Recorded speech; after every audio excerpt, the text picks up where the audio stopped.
जो SSC GD में एक साथ शुरुआत में इतने पद शायद बहुत समय बाद देखने को मिले हैं। मैं कहूंगा कि ये पद अगर कहूं तो 2018-19 में इतने पद एक साथ शुरुआत में देखने को मिले थे, जो कि एक बड़ी संख्या होती है। हालांकि कुछ वैकेंसीज में बाद में पद बढ़ा के 50,000 से भी ज्यादा हुए हैं। पिछली बार भी 40,000 पद थे, पर ये बढ़ के हुए हैं। वरना ये वैकेंसी जो आ रही थी 23, 24, 25,000 के आसपास शुरुआत में देते थे, फिर इन्हें बढ़ा करके वहां ले जाते थे।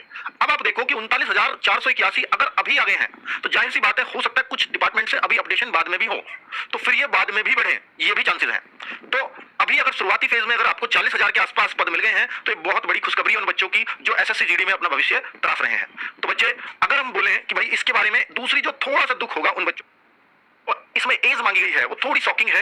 एज ये सोचिए कि 4 महीने बाद की एज रखी गई है, अर्थात कट ऑफ डेट इन्होंने 1/1/2025 रखी है। तो जो भी एज लेंगे वो 1/1/2025 को कैलकुलेट करेंगे। अब अगर हम देखें कि बच्चे, ये आपका नोटिस है जो आया है, तो इसमें है 5 सितंबर यानी शिक्षक दिवस के दिन ये फॉर्म दिए हैं, और भाई शिक्षक दिवस के दिन दिए हैं तो है ना, तो शिक्षक वरना पीछे पड़ते इनके। तो 5 सितंबर और 14 अक्टूबर इसकी लास्ट डेट है। तो 14 अक्टूबर यानी फॉर्म भरने के लिए एसएससी जीडी में बहुत समय मिलता है। और जब शुरुआत में एक नुकसान है कि शुरुआत में जब वैकेंसीज ज्यादा होती हैं, तो हमेशा ये देखा गया है एसएससी जीडी में फॉर्म बहुत भर भर के आते हैं। अगर शुरुआत में वैकेंसीज आ जाती है, क्योंकि हर 10th पास करने वाले बच्चे को लगता है कि मेरा भी हो जाएगा, 40,000 वैकेंसीज हैं, तो भाई फॉर्म बहुत आएंगे। लेकिन फॉर्म अगर वैकेंसी देख करके बढ़ते हो, तो जाहिर सी बात है कि उस बच्चे की वो भीड़ बढ़ेगी। वो अगर वैकेंसी किसको ये लगता है कि नहीं, ये 40,000 फॉर्म होंगे तो मैं भरूंगा फॉर्म, और 10,000 होंगे, 20,000 होंगे तो मैं नहीं भरूंगा। तो सोचिए ना, फिर कौन सा बच्चा बढ़ रहा होगा फॉर्म भरने में, जिसको तैयारी नहीं करनी है। और सोचो 1.5 लाख अगर वैकेंसी आएंगे मैं तब भरूंगा फॉर्म, तो किस तरह का बच्चा होता होगा। तो ऐसा एक होता है बच्चों, आप इस भीड़ से देख करके कभी मत घबराया करो कितने फॉर्म है। पर मैं ये बोलूंगा कि अगर कंपटीशन होता है तो वो 2-3 लाख बच्चों के बीच ही होता है हमेशा। और देखिए, इसमें अगर मैं window for application form correction, तो करेक्शन की बात करें तो 5 नवंबर, 6 नवंबर, 7 नवंबर, काफी समय बाद करेक्शन विंडो खुल रही है। 14 अक्टूबर के बाद सीधा 5 नवंबर, यानी तब तक स्क्रूटनी वगैरह कर लेते होंगे एप्लीकेशंस की, उसके बाद ये करेक्शन विंडो खोलते हैं। और ये सबको मालूम है कि जो एग्जाम होगा वो टेंटेटिवली शेड्यूल है, इसका मतलब ये है थोड़ा आगे पीछे किया जा सकता है, अर्थात जनवरी फरवरी। और जो एसएससी का रिकॉर्ड चल रहा है वो ऐसे कर रहे हैं, जनवरी में भी शुरू में ही कर देते हैं, 1 जनवरी से भी शुरू हो जाए, इस बात में भी कोई संदेह मत करना, ठीक है। तो अगर 1 जनवरी से शुरू हो जाता है फॉर्म, तो जाहिर सी बात है कि फिर आप अपनी जो कैलकुलेशन है एग्जाम की 1 जनवरी के हिसाब से ही लगा के चलें। एसएससी का रिकॉर्ड इस तरह का चला हुआ है। अब अगर हम देखें कंप्यूटर बेस्ड एग्जामिनेशन, ये जो होगी, ये अभी पिछले 2-3 सालों से शुरू किया है इन्होंने। 15 लैंग्वेजेस में पेपर ले सकते हैं।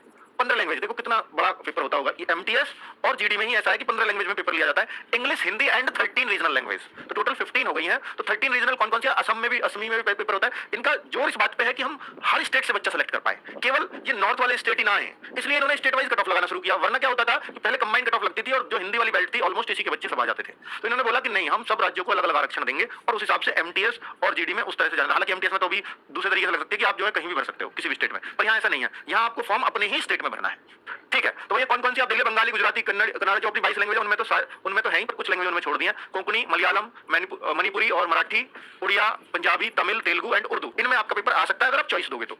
और अगर आपने कोई चॉइस नहीं है तो हिंदी और इंग्लिश दोनों में सबका पेपर आएगा ही आएगा, ठीक है। और जिन्होंने ये चॉइस दिया तो इंग्लिश प्लस ये लैंग्वेज में आएगा, फिर हिंदी नहीं आएगी, हिंदी ऑप्शनल है।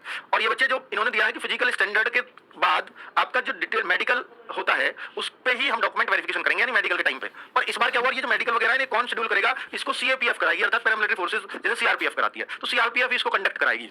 इसको एसएससी से कोई मतलब नहीं है, इससे संबंधित बातें आप उनसे पूछना। डीएमईओ, आरएमईओ सब वो खुद सीएपीएफ कराते हैं खुद। तो ये कहते हैं हम तो बस रिटर्न का रिजल्ट देते हैं, फिर इनको सौंप देते हैं, तो मेडिकल भी कराएंगे, फिजिकल भी कराएंगे आपका। और जैसे इन्होंने डिसीजन इस बार लिया है, जो 2024 की भर्ती चल रही है, इसके फिजिकल 23 सितंबर से होने वाले हैं, तो उसमें इन्होंने किया है कि भैया बच्चे को बुलाएंगे 2-3 दिन के लिए, तो उसमें ही फिजिकल भी, नापतोल भी, मेडिकल भी, डॉक्यूमेंट वेरिफिकेशन भी, रीमेडिकल भी, सब साथ करके और बच्चे को कर देंगे फाइनल। तो अब कट ऑफ 2 बार लगने लगेगी। एसएससी जीडी की 3 कट ऑफ लगती थी पहले, अब 2 ही लगा करेंगी। एक तो आपके रिटर्न के लिए कि भैया कितने पे किसका हुआ, फिजिकल के लिए क्वालिफाई, और वो फिजिकल नहीं, वही मेडिकल, वही सब कुछ हो रहा होगा। और फाइनल कट ऑफ लगेगी फिर बाद में, जितने बच्चों के फिजिकल, मेडिकल सब कुछ पास है, वही सेलेक्ट है, वही ज्वाइन कर रहे हैं फिर। तो ये अच्छा भी है, 3 कट ऑफ से बच्चा बावला हो जाता था, मैं मेडिकल के लिए क्वालिफाई होऊंगा नहीं होऊंगा, फिर फाइनल के लिए होऊंगा नहीं होऊंगा, ऐसी बहुत सारी समस्याएं आती थी। चलो, तो बच्चे को अब 2 ही कट ऑफ देखनी पड़ेंगे। अब यहाँ पर अगर हम देखें फॉर्म करेक्शन की बात तो मैं पहले कर चुका हूँ। फीस, जो फॉर्म भरने की फीस है वो 100 रुपीज है, उसमें भी किसी भी कैटेगरी वुमेन कैंडिडेट होगी तो कोई फीस नहीं लगेगी फॉर्म की। और एससी, एसटी और एक्स सर्विसमैन होंगे तो ये भी, चाहे मेल हो या फीमेल, तो खैर सभी कैटेगरी की, और मेल इन कैटेगरी के भी फ्री होंगे फीस से, यानी 0 फीस लगेगी। ये फीस फिर लगी किसकी, जनरल, ओबीसी और ईडब्ल्यूएस वाले लड़कों की सिर्फ, ठीक है, बाकी किसी को फीस नहीं देनी। हाँ, और कुछ इधर रानी नेक्स्ट है कि भाई एजुकेशनल क्वालिफिकेशन एज ऑन 1/1/2025, इसको इन्होंने कट ऑफ डेट माना है और ये कहते हैं भैया 1/1/2025 को हमें 10th सर्टिफिकेट आपके हाथ में चाहिए, इससे पहले आपके, इस डेट से पहले आपके हाथ में होना चाहिए, और इससे पहले तो यार सबके हाथ में होगा, वही फॉर्म भर पाए उसी की एज होगी, ठीक है। अब 1/1/2025 यानी कट ऑफ डेट इसको इन्होंने बनाया है, इसी के अकॉर्डिंग सारे डॉक्यूमेंट्स चलेंगे। अब ये वैकेंसीज अगर आप देखना चाहो कितनी कितनी वैकेंसीज है, तो आप देखो बीएसएफ में एससी ये हर कैटेगरी वाइज भी दिया, मेल की कितनी है, फीमेल की कितनी है। तो इसमें जो एवरेज आता है वो ये 10% के आसपास ही फीमेल की जो है वैकेंसीज होती हैं। जैसे आप देख रहे हो 35,612 लड़कों की और 3869 लड़कियों की, टोटल 39,481 पोस्ट बनी है। और अभी एसएसएफ वगैरह की जुड़ गई है, लेकिन अगर आप एसएसएफ और एनसीबी में देखो दोनों में है वैकेंसी, पर केवल 35 और 22 वैकेंसीज हैं। हो सकता है बढ़े, क्योंकि एसएसएफ की 200, 250, 300 तो आते ही थी, शुरू में 400 भी आई है वैकेंसी। लेकिन अगर ये रहेंगी तो एसएसएफ का कंपटीशन किस लेवल का गया आप सोच लीजिए। एसएसबी में भी काफी कम पोस्ट देखने को मिली है, ये भी हजारों में होती है, 819 ही मिली है। असम अब और में लगभग ठीक है, जैसे सबसे ज्यादा बीएसएफ में 15,654, इसमें बढ़ने की उम्मीद कम रहेगी। सीआईएसएफ में भी बढ़ने की उम्मीद कम रहेगी, ऑलमोस्ट ठीक है। सीआरपीएफ में 11,000 आने के बाद भी बढ़ने की उम्मीद रहेगी, क्योंकि सबसे बड़ी फोर्स है। आईटीबीपी ऑलमोस्ट हर बार से ज्यादा है इस बार आईटीबीपी में। असम राइफल में भी ठीक ठाक पोस्ट है, तो जो बढ़ने की उम्मीद रहेगी वो वहां रहेगी। और कितनी कितनी बढ़ेंगी ये तो अभी कुछ भी नहीं कहा जा सकता, या आप अपने दिमाग में ये तो बसा ही लीजिए कि 40,000 के आसपास पोस्ट है, वो भी कम नहीं है। ठीक है, बढ़ेंगी नहीं बढ़ेंगी ये भविष्य का मैटर है, इसको हम अभी नहीं कहें तो ज्यादा बेहतर है। यहाँ बच्चे एज का बहुत बच्चों को इसमें थोड़ा मलाल होगा, और होना भी चाहिए भाई। 18 से 23 तो एक तो एज लेते हैं, ये तो सबको पता है, इतना ही लेंगे। 18 से 23 लेते हैं, लेकिन ये एक 25 को मांगी है, मांगनी तो एक 24 को चाहिए। हालांकि इन्होंने इसलिए मांगी है, एसएससी जीडी भर्ती 2025 इसका नाम दिया इन्होंने, ये 2025 नाम दिया, इसलिए इन्होंने 2025 को मांगी है। ठीक है, अब ये भर्ती आई है यार इसमें, अब सोचिए सितंबर 2024 में, अब वो डेट आई नहीं है, उसको ये एज मांग रहे हैं। वैसे ये थोड़ी सी एज लेते हैं, तो ये और जवान चाहिए इनको, लोग पता नहीं कैसे। ओबीसी वाला बच्चा 26 साल तक फॉर्म भर सकता है, 18 से 26, और एससी एसटी वाला 18 से 28 साल तक फॉर्म भर पाएगा। और ये जो है ना, इन्होंने दिया है कि लेटर देन, देखिए ये जनरल वाले बच्चे के लिए लिखी हुई होती है कि इसके बीच एज होनी चाहिए, 2/1/2002 से 1/1/2007 के बीच का बच्चा फॉर्म भर पाएगा। अगर मैं यहाँ पर ओबीसी वाले की बताऊं तो 2/1/1999 अगर आपकी डेट ऑफ बर्थ है तो आप फॉर्म भर दोगे, यहां तक है। और अगर आप एससी एसटी के हो तो 2/1/1997 से इसके बीच में होने चाहिए। ठीक है, तो भाई आपके 98, 99 तो एससी में तो भर दोगे, एसटी में भर दोगे। ओबीसी में 99 वाले सारे फॉर्म भर देंगे, 1999 वाले, बस 1 जनवरी को जिसका बर्थ है वो नहीं भर पाएगा। ठीक है, चलिए, और 1/1/2007 तक वो भर सकता है आगे। हालांकि कुछ में 5 साल की छूट है, तो कहीं 8 इयर्स की भी छूट है। तो ये जो 1984 में रायट में लोग मारे गए थे जिनके घर वाले, तो उनको छूट दी गई है। और चिल्ड्रन डिपेंडेंट हैं जो 1984 और गुजरात में 2002 के दंगों में इनकी फैमिली डिस्टर्ब हुई है, उनके लिए एससी एसटी में छूट दी गई है। एज की ये छूट बनाई है इन्होंने। क्या तो यहां पर ओबीसी, एससी और एसटी और डोमिसाइल, ये सर्टिफिकेट्स, इन सबको सर्टिफिकेट्स ऑल इंडिया बेस्ड चाहिए होंगे।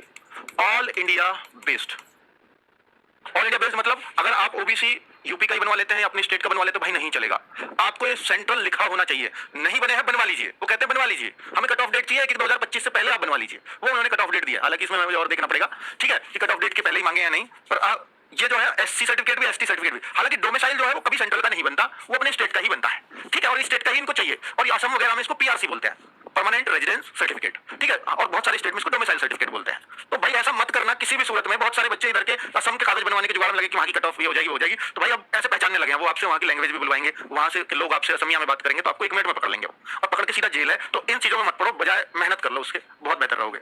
ईडब्ल्यूएस सर्टिफिकेट को लेकर के बहुत सारे बच्चे कंफ्यूज रहते हैं, तो ईडब्ल्यूएस सर्टिफिकेट के लिए बता देता हूं कि 2024-25 का चलेगा। फाइनेंशियल ईयर 2024-25 कब से माना जाएगा? 1 अप्रैल 2024 से लेकर के और 31 मार्च 2025 तक, यही फाइनेंशियल ईयर काउंट होगा। तो इसके बीच में बनवाया है तो कोई दिक्कत नहीं है। और ये किस आधार पर बनता है? आपका जो इनकम सर्टिफिकेट है आपके फादर का, आपके परिवार का, 2023-24 के इनकम सर्टिफिकेट पर अगले साल का ईडब्ल्यूएस जारी होता है। ये सब यहां लिखा हुआ है। इनकम सर्टिफिकेट इनको नहीं चाहिए, इनको ईडब्ल्यूएस इस बीच का चाहिए, 1 अप्रैल से बाद का बना होना चाहिए 2024। ठीक है, आगे बात कर लेते हैं। एनसीसी के मार्क्स हैं क्या? जी हाँ, एनसीसी के अब ये जो मार्क्स हैं ये आपके एग्जाम के मार्क्स में ही जोड़ दिए जाते हैं। एसएससी तुरंत जोड़ देती है इसको, एग्जाम प्लस एनसीसी। और यही कारण है जो आपकी कट ऑफ ना, मतलब बच्चों के जो मार्क्स हैं 160 में से 160 से ज्यादा आने लगे हैं। अब इस बार पिछली बार देखोगे ना, 160 में से 167, 166, 165 बहुत ढेर बच्चों के मार्क्स हैं। मैं बता रहा हूं 84 बच्चों का डेटा हमारे पास है जिनमें 160 में से 160 से ज्यादा मार्क्स हैं इन बच्चों के, 84 बच्चे। और इससे ज्यादा भी हो सकता है 10-5 बच्चों ने हमें डेटा भी ना दिया हो, सब हो सकता है वो 10-5 उनमें से हमारे स्टूडेंट भी ना रहे हों। वो जो हमें कौन डेटा दे रहा है? जो हमारे स्टूडेंट्स हमसे टच है, हमारी वीडियो देखते हैं। ठीक है, अब बच्चे एनसीसी सर्टिफिकेट में क्या होता है कि ये 5% मार्क टोटल मार्क्स का पूर्णांक का, 160 का 5% 8 नंबर, 160 का 3% 4.8, 160 का 2% 3.2। अब आपके पास कौन सा सर्टिफिकेट है चेक कर लीजिए, उतने मार्क्स आपके रिटर्न के मार्क्स में नॉर्मलाइज करने के बाद जोड़े जाएंगे। ठीक है, तो क्लियर। आगे अगर देखें कि सर एग्जाम में क्या आएगा, तो एग्जाम में सबको पता ही होना चाहिए कि भैया आपको रीजनिंग आएगी 20 मार्क्स की, सॉरी 20 क्वेश्चन 40 मार्क्स के, जीएस आएंगे 20 क्वेश्चन 40 मार्क्स के, और मैथमेटिक्स आएगा केवल अर्थमेटिक, एलिमेंट्री मैथमेटिक्स उसको लिखते हैं, 40 मार्क्स। और इंग्लिश और हिंदी में से आप कुछ भी कर सकते हो, एक जो आपकी चॉइस करे। और आरडब्ल्यू से जुड़े हो तो हर बच्चा ये चाहता है, चाहे वो बंगाल का हो, चाहे वो महाराष्ट्र का हो, वो यही चाहता है, या उड़िया का हो, उड़ीसा का हो, मतलब गुजरात का हो, हर बच्चा जो आरडब्ल्यू से जुड़ गया वो हिंदी ही लेता है। इंग्लिश में हम आपको कराएंगे क्योंकि कुछ बच्चे तो कंफर्टेबल ही नहीं होते हिंदी में, इसलिए हम इंग्लिश की भी क्लास कराएंगे, उसकी टेंशन आप मत लो। पर भाई अगर आप पूरे में से पूरे मार्क्स चाहते हो तो उसका रिकॉर्ड आरडब्ल्यू पे सबसे ज्यादा हिंदी का रहा है। इंग्लिश में मैं मान सकता हूं कोई बच्चा 20 में से 16 क्वेश्चन सही करे, 17 करे, 20 में से 20 वो आपकी मेहनत पर डिपेंड करेगा, लेकिन हिंदी में हम आपको जबरदस्ती सही करवा देंगे। ठीक है, अब आपका फिजिकल की बात करूं तो 5 किलोमीटर की रनिंग 24 मिनट के अंदर है लड़कों के लिए, 1600 मीटर 8.5 मिनट में है लड़कियों के लिए, और ये 16 किलोमीटर लड़कियों के लिए अगर आप लद्दाख रीजन से हैं, सॉरी हाँ ठीक है, लड़कों के लिए 7 मिनट में 1600 मीटर भी है अगर आप लद्दाख से हैं, ठीक है। और अगर लड़कियां हैं लद्दाख से तो वो 800 मीटर उनके लिए 5 मिनट में, क्योंकि वहां रनिंग के लिए वो ठंड का स्थान है, उतनी प्रैक्टिस वो लोग नहीं करते, इसलिए उनको छूट मिलती है लद्दाख रीजन वाले बच्चों को स्पेशली। और अगर बात कर लूं कि भाई हाइट कितनी नापी जाती है, देखिए एसएससी जीडी में अगर फिजिकल की बात करूं तो फिजिकल के नाम पे सिर्फ रनिंग है, ना long jump, high jump, beam, गोला फेंक, कुछ नहीं है, केवल रनिंग। और फिजिकल की बात करता हूं तो 170 सेंटीमीटर हाइट होनी चाहिए नॉर्मल बच्चे की, और एक फीमेल की 157 सेंटीमीटर हाइट। अब इसमें अगर एसटी का मेल है, एसटी कैटेगरी ओनली एसटी, तो 162.5 हाइट चल जाएगी, फीमेल में 150 सेंटीमीटर हाइट चल जाएगी। और भाई ये यहां भी all scheduled tribe of north eastern के अगर एसटी हो तो और भी कम हाइट चल जाएगी। और अगर लेफ्ट विंग और एक्सट्रीम सबके लिए भैया अपना अपना चुन लेना, कुमाऊं गढ़वाली अगर इस तरह के हो तो ये हाइट चलेगी, और जो नॉर्दर्न स्टेट के हैं अरुणाचल प्रदेश मणिपुर के, उनकी हाइट ये चलेगी, ठीक है। ये सबके लिए, केवल एससी एसटी नहीं है, सबके लिए। एसटी की बात वहां तक हो गई, 3 कॉलम तक। चेस्ट में भी छूट मिलती है, नॉर्मल एरियाज के लिए 80 सेंटीमीटर कम से कम चेस्ट, और फुला के 5 का फुलाओ 80 से 75 का, और एट आगे तो ये मिल जाएगी कम वैकेंसी पे भी। और अगर कम आए तो फिर ये ना मिलेगा, आपकी दूसरी चॉइस मिलेगी, दूसरी में भी कम है तो तीसरी मिलेगी, तीसरी में भी कम है तो चौथी मिलेगी। तो आप वो भरो जो आपको पसंद है, जो सबसे अच्छी लगती है, उसकी चिंता मत करो किसमें कितनी वैकेंसी है। तो एच, इसके बाद जी भर देना। एनसीबी भी बहुत पसंद है, हालांकि इसका ग्रेड पे थोड़ा कम होता है, पर नौकरी बढ़िया है, आराम फरमाने की चाहिए तो ये दोनों बाकियों से अलग है। जिस तरह की नौकरी, जिस तरह की टाइट शेड्यूल इनका होता है, इनसे अलग ही दोनों है, इसलिए मैंने भरवा दी। और आजकल बच्चों को आराम पसंद है, इसलिए मैंने ऐसा सोच के भरवाई है। बाकी आपको ड्यूटी करना पसंद है तो उनमें से बीएसएफ चुन लीजिए। तो अब अगर बात करता हूं कि इनमें कौन सी और आराम पसंद की चाहिए आपको, तो भैया बी, सीआईएसएफ, ठीक है। इसके बाद और सर थोड़े कम आराम की बता दो, पर बता दो ये देश सेवा की आराम की नहीं है, और जो इस फॉर्म को भरने की सोच रहा है वो देश सेवा तो कर रहा है, करना चाह रहा है, ठीक है भाई। तो ये डी है, मतलब मैं बताऊं जिसमें थोड़ा टाइम मिल जाएगा, ड्यूटी में थोड़ा रिलैक्स मिल जाएगा, आराम की तो ये नहीं है। आगे अगर बात करूं भाई, फिर आप भर सकते हो आईटीबीपी, असम राइफल, सीआरपीएफ और बीएसएफ। अच्छा ठीक है, तो भाई सीआरपीएफ भरते हैं इसके बाद बच्चे। फिर इसके बाद देखो बीएसएफ तो मिल जाएगी, उसमें पोस्टिंग बहुत है, सबसे पीछे बच्चे इसको भरते हैं। तो इसमें आप असम राइफल, आईटीबीपी, अगर आप आर्मी की वर्दी पसंद है, परमानेंट नौकरी चाहिए, आर्मी जैसी वर्दी चाहिए, तो असम राइफल ले सकते हो। तो यहाँ अगर उस तरह के हो तो असम राइफल भर दीजिए, और फिर आईटीबीपी, बीएसएफ, जो भी आपको इसमें भरना है, वो लास्ट की 3 को तो आप अपने हिसाब से मॉडिफाई कर लेना, ठीक है। ये सब मतलब इन पोस्ट को अपने हिसाब से देख सकते हो, कुछ भी हो सकती है, पर इनको ज्यादातर बच्चे यही भरते हैं। तो मैंने आपको एक पोस्ट प्रेफरेंस का एक आइडिया दे दिया है, ठीक है। फोटो जब आप लगा रहे हो तो इतना जरूर ध्यान रखना भैया, पीछे जो प्लेन बैक चाहिए, बच्चों का सिलेक्शंस दिए हैं जब इतने होते, तो भाई अगर आप एसएससी जीडी के लिए आरडब्ल्यू प्लेटफॉर्म पे हो तो मेरा विश्वास करो, इससे बेस्ट प्लेटफॉर्म आपके लिए कुछ नहीं हो सकता। और बच्चों अब बात आती है कि सर बैच, तो बैच अवसर 2.0, अवसर बैच हम लोग ऑलमोस्ट कंप्लीट करा चुके हैं। अब अवसर 2.0 बैच, जिन बच्चों के पास अवसर बैच था सबको फ्री दूंगा, ये मैंने बोला था उस टाइम पे, और आज कह रहा हूं, अपना वादा निभा रहा हूं। अवसर 2.0 उन बच्चों को खरीदने की आवश्यकता बिल्कुल नहीं है जिन्होंने अवसर बैच खरीद लिया, हमारी पॉलिसी भी नहीं है। हम चाहते हैं कि अगर एग्जाम नहीं हुआ और उसका दूसरा बैच आया तो आपको दूसरा बैच फ्री देंगे। और अब तो पिछली बार से ये और फायदा कर दिया है कि जो 2.0 बैच लेंगे, अगर वो रिकॉर्डिंग फॉर्म में अपना कोर्स कवर तेजी से करना चाहते हैं तो उनको 1.0 भी फ्री मिलेगा। यानी अगर आप इस बैच में भी रजिस्ट्रेशन करोगे तो पहला भी आपको फ्री मिल जाएगा। और वो उस बैच की फीस भी यही थी, ऐसा नहीं है कि भाई हाँ थोड़ा समय बढ़ता है, महंगाई बढ़ रही है, गवर्नमेंट भी महंगाई बढ़ता देती है, तो हम ये रेट 4 साल पहले, 3 साल पहले जब भर्ती आती थी तब भी यही थे और आज भी वही है। 799 20% ऑफ GD20 कूपन कोड आप यूज कर सकते हो, ठीक है। अब बात आती है, अब बहुत सारे बच्चे अभी कैसे खरीदें, 5 सितंबर यानी अभी से खरीद सकते हो। 16 सितंबर से इसमें क्लासेस स्टार्ट हो जाएंगी, 16 तारीख से। कैसे परचेज करें, अब टीचर्स डे के लिए बहुत सारे बच्चे कह रहे हैं सर आप तो टीचर्स डे है, कुछ हो जाए, तो फिर चलो अभी देखता हूं क्या हो सकता है। तो भाई पेड जो मतलब इसमें जाना है, रोजगार विदन की एप्लीकेशन में आप लॉगिन कर लीजिएगा, शुरू में फ्रंट पे दिख जाएगा, उस पर क्लिक कर दीजिए, बाई नाउ पे जाओगे, अप्लाई कूपन करोगे क्योंकि वरना 799 पे हो जाएगा पे ऑनलाइन कर दिया तो इस पे क्लिक करना है, यहाँ GD20 लिखिए और आपका पे ऑनलाइन हो जाएगा। ये GD20। अब मैं टीचर्स डे पे आता हूँ। टीचर्स डे है चूंकि आज, और आज ही ये भर्ती आई है, तो मुझे अगर मैंने कुछ नहीं किया तो शायद मुझे ऐसा लगेगा कि मैंने बच्चों को उस वजह से कोई गिफ्ट नहीं, अगर ये भर्ती कल आती तो मेरा थोड़ा नुकसान होने से बच जाता, ठीक है। पर अब ये मैं आपको इतना कर देता हूं कि भाई आप जो है टीचर ही इसकी जगह लोग कैंसिल मैं लाया नहीं था ऐसा सोच के, पर बच्चों के कमेंट देख रहा हूं उससे नजर आ रहा है कि कुछ करना पड़ेगा। टीचर टीचर लिख दीजिए, बस टीचर लिखिए, अप्लाई कर दीजिए, कोर्स 799 की जगह 499 हो जाएगा। और बताओ, केवल केवल केवल आज रात 12 बजे तक, आज रात 12 तक, क्योंकि टीचर्स डे रात को 12 बजे खत्म है। इसके लिए आप यहां टीचर लिखना, भी ये कोर्स 799 यानी 800 रुपए की जगह 500 का मिल जाएगा। कल से 20 फिर यही काम करेगा, GD20 कूपन कोड 640 रुपए।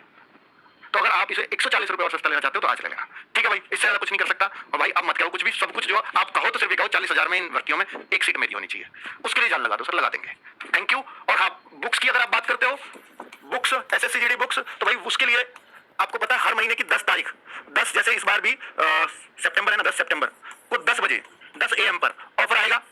हर ये 279 में आपको चारों बुक्स मिल जाएंगे। RW की बुक्स की क्वालिटी बिना किसी करेक्शन के, ये सब कुछ आपको पता है। तो ये भी ऑलमोस्ट अपनी आधी कीमत में होता है, इनका भी दुगनी कीमत है। हर महीने की 10 तारीख उन गरीब बच्चों के लिए होती है हमारी तरफ से, जो बुक नॉर्मल प्राइस में नहीं खरीद पाते। ठीक है, तो इसके लिए सुबह 10 बजे और 2 बजे तक ये ऑफर रहेगा, तो आप उस दिन परचेज कर सकते हो। ठीक है, चलो, ओके, नमस्कार, धन्यवाद।